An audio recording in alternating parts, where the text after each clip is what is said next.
Everybody loves stickers. I put them on everything. But what most people don't realize is that you don't need a factory to make them. You can literally start a small sticker business from home. This is everything we use at home, and honestly, it's simpler than you think, but also much easier to mess up than you'd expect.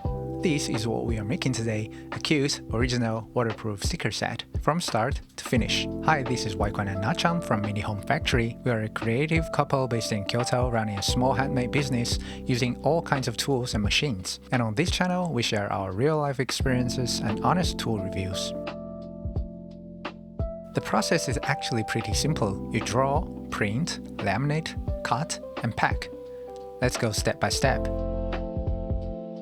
We draw everything in Procreate. For this style, we like to use a crayon-like brush. It gives a soft, cute feeling. There's one thing you really need to remember. Make sure your background is transparent.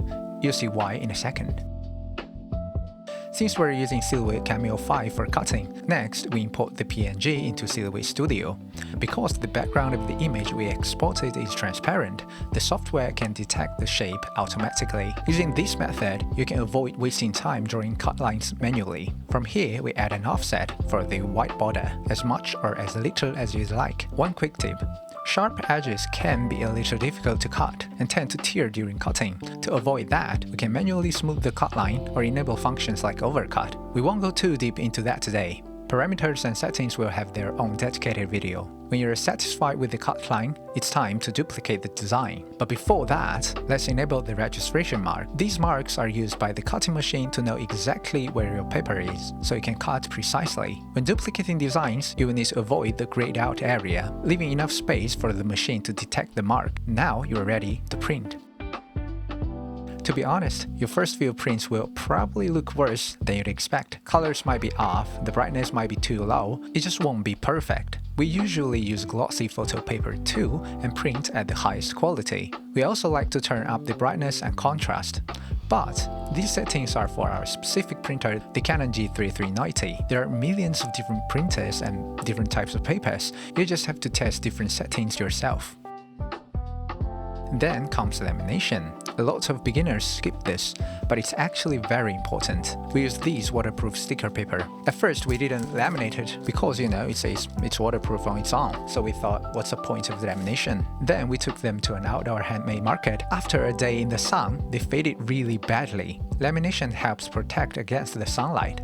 Not 100%, but your stickers will definitely last longer. There are two types of lamination, cold and hot. You need a machine like this for a hot lamination. But for stickers, we recommend starting with cold lamination. It's much simpler. You just use this kind of film. It has a sticky side and you apply it directly onto your print. No heat, no special machine, but it's surprisingly easy to mess up. We still get bubbles or misalignment sometimes even after years of doing this. So don't get too frustrated when you mess up your first few tries. And now, the most exciting part, cutting. Let's talk about hand cutting versus machine cutting real quick. Can you cut stickers by hand? Yes, of course. Should you?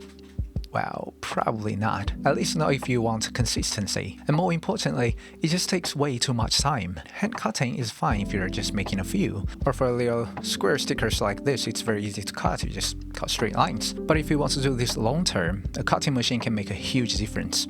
And honestly, cutting machines are not just for stickers. You can use them for packaging, labels, and all kinds of materials. They open up a lot of possibilities. And these days, entry-level machines are actually quite affordable. So if you're into handmade stuff, I think it's a worthwhile investment. But this is also where most problems happen. If your cuts are off or things don't get through properly, you're not alone. We're planning to make more detailed videos about this, so make sure to follow if you're interested.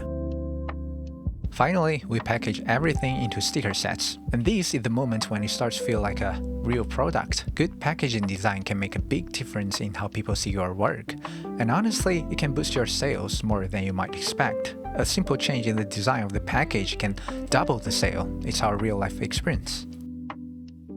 So this is our beginner's guide for making stickers at home. If you're just getting started, Stickers are honestly one of the easiest products to try, as long as you're ready to deal with some small technical challenges along the way. If you want to try this yourself, we've put together a beginner starter pack with templates, settings, and material list. Links in the description. If you have any questions or suggestions for what video we should do next, feel free to leave a comment down below. And don't forget to subscribe for more videos like this. We're Waiko and Nachan, and this is Me Home Factory. See you in the next one.